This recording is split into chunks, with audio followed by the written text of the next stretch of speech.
And here we are for another segment of Morning Brew Current Events. And this one comes out of the AP. This is a timeline of events that are happening between Iran. Cool, Keith.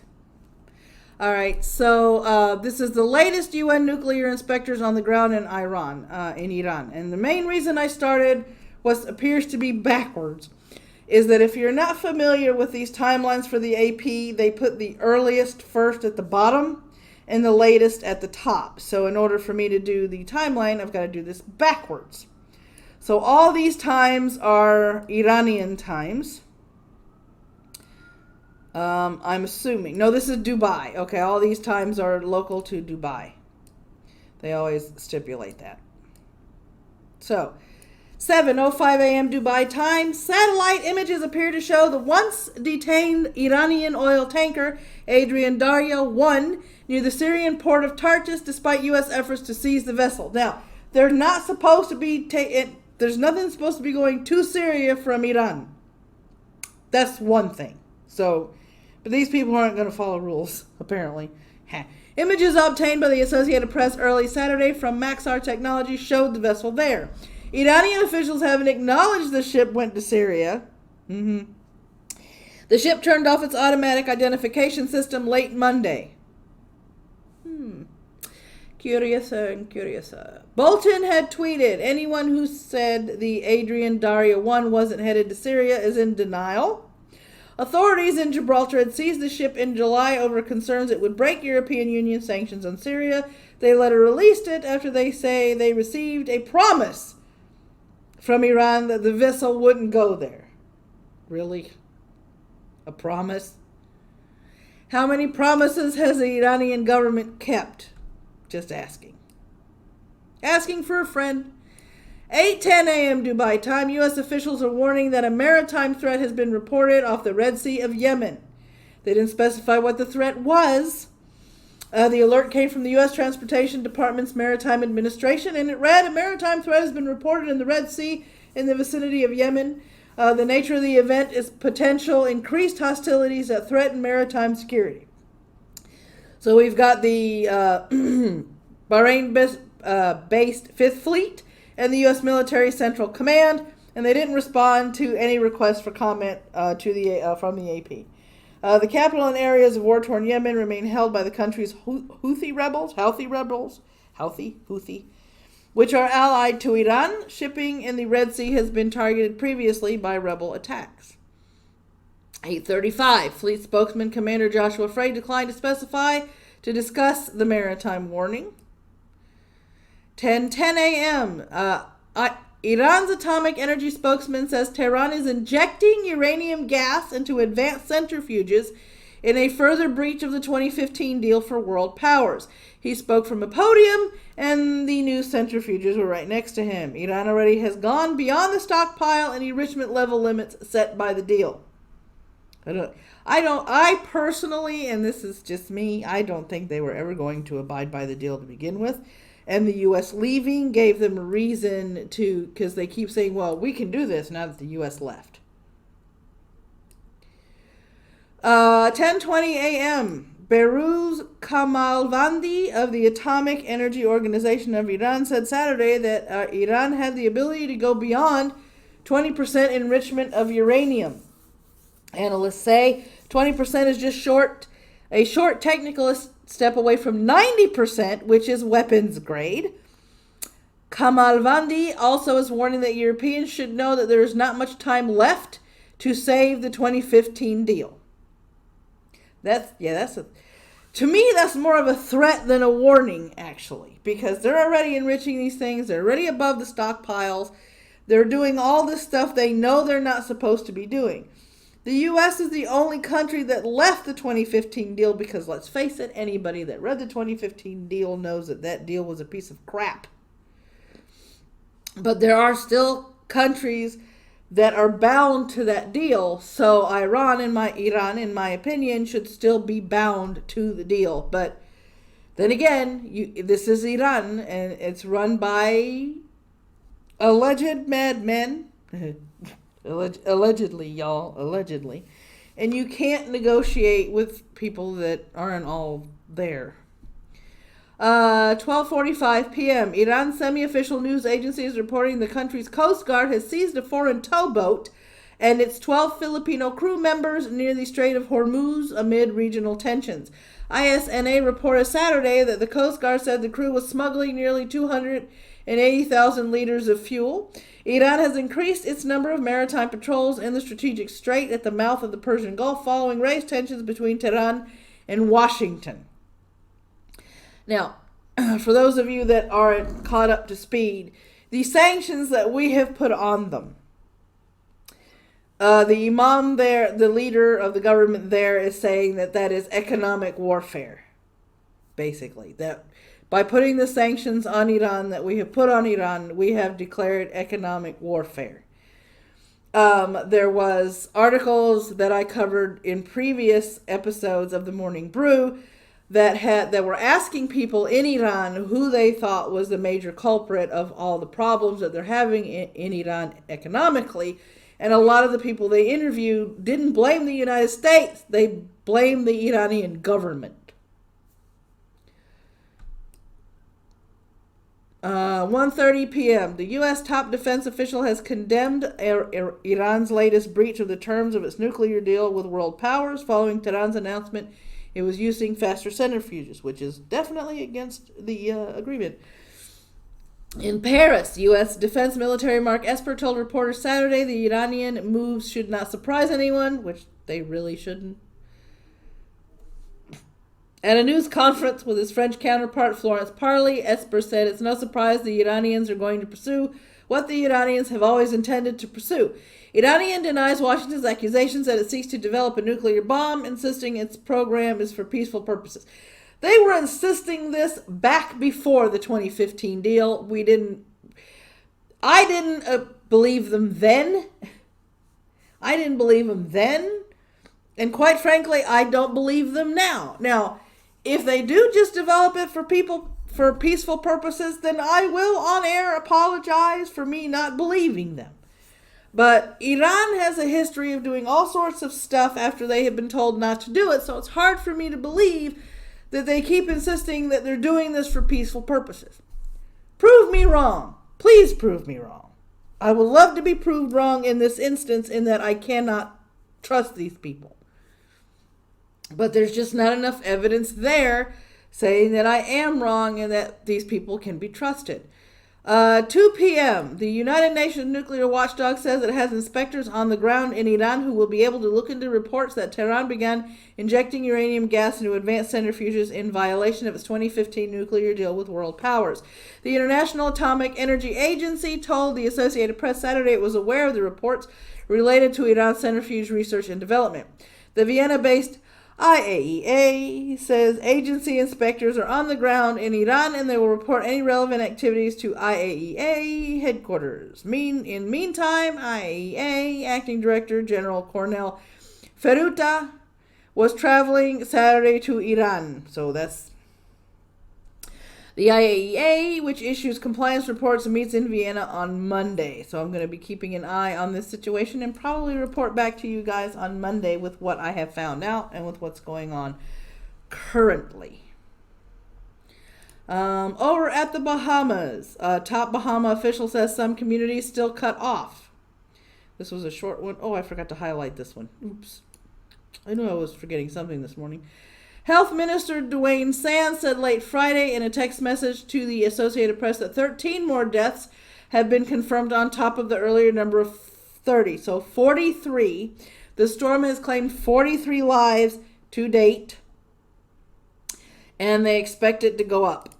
Security Minister Marvin Dames said authorities are striving to reach everyone, but the crews can't bulldoze their way through fallen trees and other rubble, because there might be bodies not yet recovered.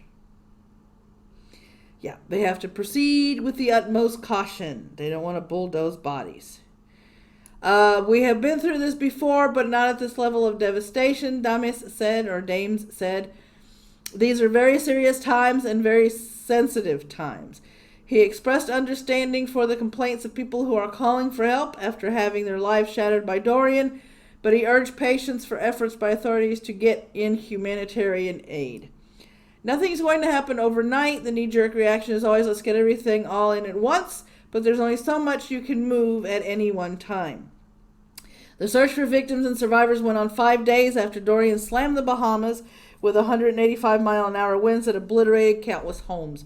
Officials said 30 people had been confirmed dead, but warned that the toll was sure to rise. So now we're up to 43.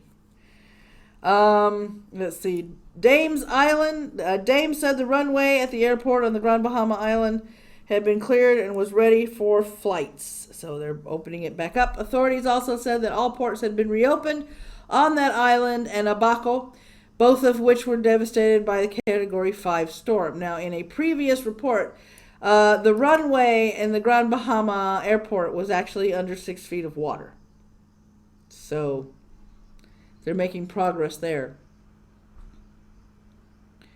Let me see here. Hundreds of desperate storm victims gathered Friday at the port on Gran Abaco in hopes of getting off the devastated island amid signs of rising frustration over the pace of the disaster relief effort.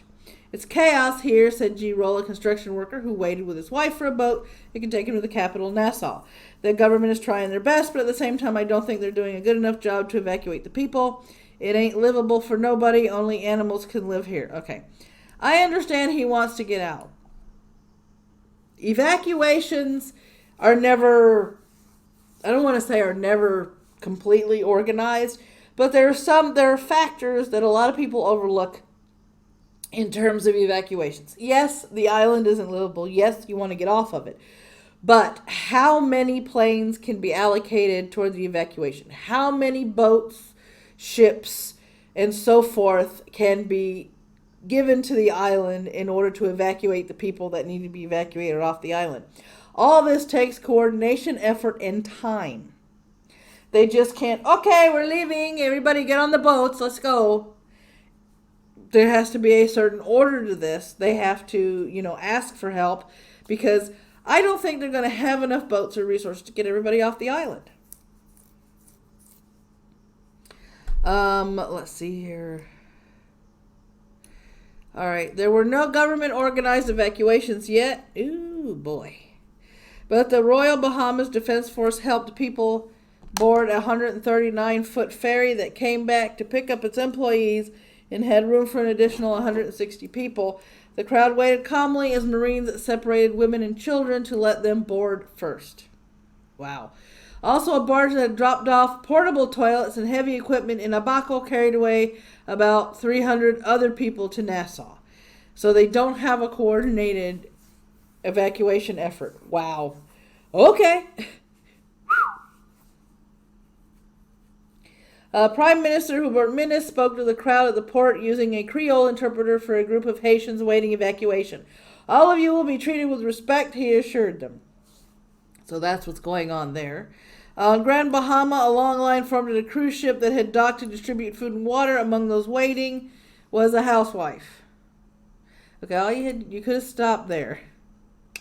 Quit tugging on the heartstrings. Save that for like an opinion piece or a humanitarian piece, or this is the other side of the hurricane. I know I'm sounding cold, but this is why I like to put these things in my own words, because to me it should have stopped there. We know the hurricane hit the Bahamas. We know there was devastation because that hurricane hit at a Cat 5. We know everybody's in chaos. People are trying to get off the island. People are looking for fresh food and water until they can get off the island. And we don't need to tug on heartstrings by saying, among those waiting was a housewife. Or this guy had 3 kids waiting on a boat. Or this is that. Just as they used to say in the old Dragnet television show, just the facts. Some would argue that that is a fact. I'm arguing that that is, a call to emotion, to, tug on the heartstrings. However, there are other storms on the way, as you can see by this map. And I am going to change up here. So, as you can see there, hopefully clearly enough. If not, I'll make it bigger after I finish reading this. Hurricane Dorian strengthened back to a Cat 3 storm after skirting Florida's coast and had 115 mile-an-hour winds Thursday morning near Charleston, South Carolina. It hit North Carolina last night, I believe. A small area of low pressure about 200 miles northeast of Bermuda is producing showers and thunderstorms well into the southeast of its center. There's currently a 40% chance for the system to develop over the next few days. Remnants of Tropical Storm Fernand, I think it's supposed to be Ferdinand, we're about to say that in a minute, continued push through Mexico and South Texas. Tropical Storm Gabriel is in the open Atlantic with winds of 50 miles an hour. The storm is moving northwest at 7 miles an hour and will stay out to sea. The fifth system is a tropical wave along the coast of Africa that will begin to move over to eastern Atlantic on Thursday. They're expecting a slow development of the system. Hurricane Center giving a 50% chance to develop over the next 5 days. A trough of low pressure is located about 500 miles east of the Leeward Islands, is producing a large but disorganized area of showers and thunderstorms. Only slow development of this disturbance, if any, is expected. They say there's a 10% chance that the storm will probably escalate over the next 5 days. Hurricane season runs from June through November, with the peak hitting around September 10th. The next 3 named storms will be called Humberto, Imelda, and Jerry. Let me read those 3 again because one of those don't sound like the other 2. Humberto, Imelda, and Jerry. Somehow Jerry doesn't sound as imposing as Humberto and Imelda. And you have, Humberto, Jerry. Jerry's just coming for lunch, y'all. Good grief. Okay, let me see if we can make this just a shade bigger. So, here is what all the storms look like and their predictions. So, here's one here. 30% chance into developing into something. Here is Tropical Storm Gabriel that they expect just to stay there. Here's the one that's supposed to develop over the next couple of days, 10% chance. And over the next 5 days, here's the one coming at us from Africa. There's also one on the Atlantic coast that I believe is called Juliet. All these, you can find all of these being tracked over the NOAA website, or you can go to hurricane.gov. They will be tracking these as well. So that is the storm map, and those are the storms and the projected forecast for these storms over the next 2 to 5 days. Now, depending on wind, weather condition, barometric pressure, humidity, and the like, this will probably change. So I'll be keeping an eye on these and giving you, updates over the next couple of days starting on Monday, because tomorrow is So Chill Sunday, where we just kind of sit around, talk about stuff, read good news stories and the like.